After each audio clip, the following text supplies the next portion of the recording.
This is the story of a man named Stanley. Stanley worked for a company in a big building where he was employee number 427. Employee number 427's job was simple.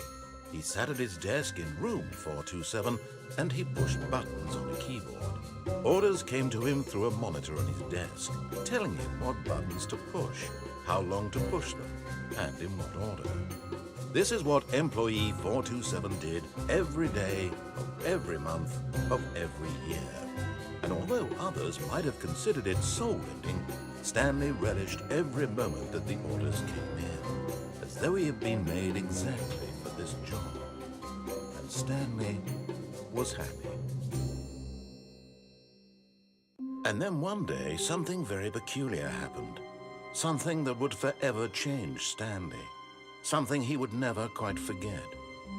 He had been at his desk for nearly an hour when he realized that not one single order had arrived on the monitor for him to follow.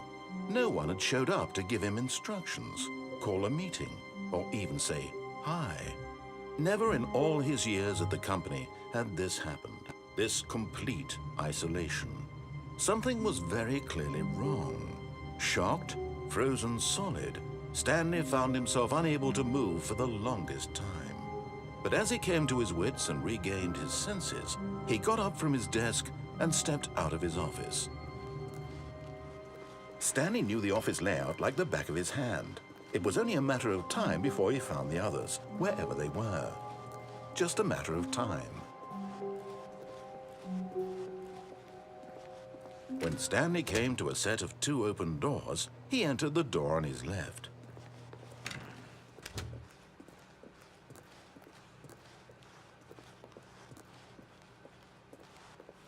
Yet there was not a single person here either. Feeling a wave of disbelief, Stanley decided to go up to his boss's office, hoping he might find an answer there.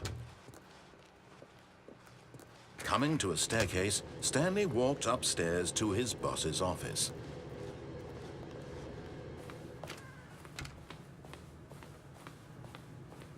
Stepping into his manager's office, Stanley was once again stunned to discover not an indication of any human life.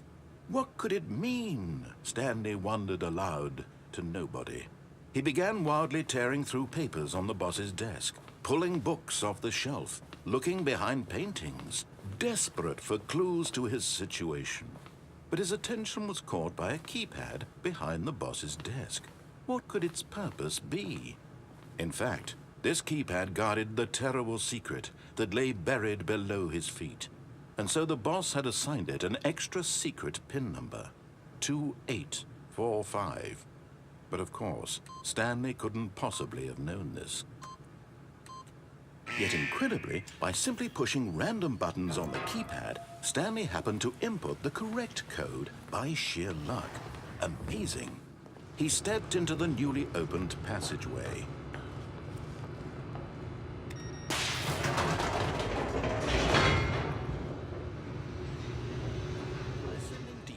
Building, Stanley realized he felt a bit peculiar.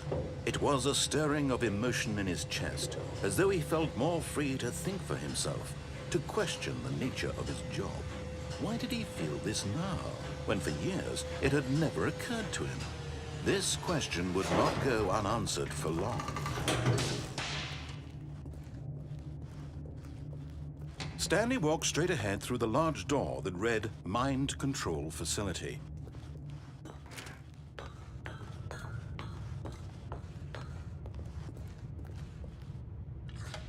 The lights rose on an enormous room packed with television screens.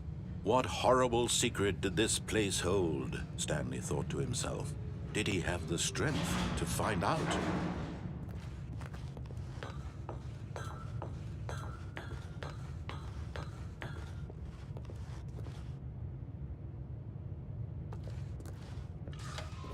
Now the monitors jumped to life, their true nature revealed.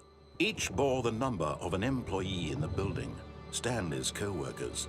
The lives of so many individuals reduced to images on a screen, and Stanley, one of them, eternally monitored in this place where freedom meant nothing.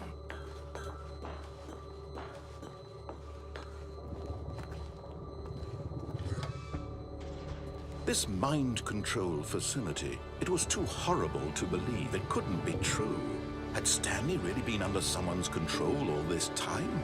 Was this the only reason he was happy with his boring job? That his emotions had been manipulated to accept it blindly? No, he refused to believe it. He couldn't accept it. His own life in someone else's control? Never! It was unthinkable, wasn't it? Was it even possible? Had he truly spent his entire life utterly blind to the world? But here was the proof, the heart of the operation. Controls labeled with emotions, happy or sad or content. Walking, eating, working, all of it monitored and commanded from this very place. And as the cold reality of his past began to sink in, Stanley decided that this machinery would never again exert its terrible power over another human life. For he would dismantle the controls once and for all.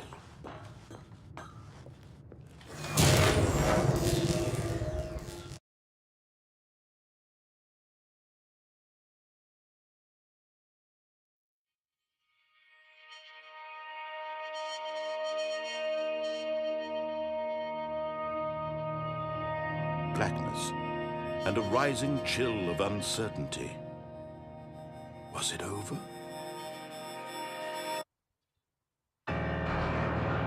Yes! He had won! He had defeated the machine, unshackled himself from someone else's command. Freedom was mere moments away. And yet, even as the immense door slowly opened, Stanley reflected on how many puzzles still lay unsolved. Where had his co-workers gone? How had he been freed from the machine's grasp? What other mysteries did this strange building hold? But as sunlight streamed into the chamber, he realized none of this mattered to him. For it was not knowledge or even power that he had been seeking, but happiness. Perhaps his goal had not been to understand, but to let go. No longer would anyone tell him where to go, what to do, or how to feel. Whatever life he lives, it will be his. And that was all he needed to know. It was perhaps the only thing worth knowing. Stanley stepped through the open door. Stanley felt the cool breeze upon his skin, the feeling of liberation, the immense possibility of the new path before him. This was exactly the way, right now, that things were meant to happen. And Stanley was happy.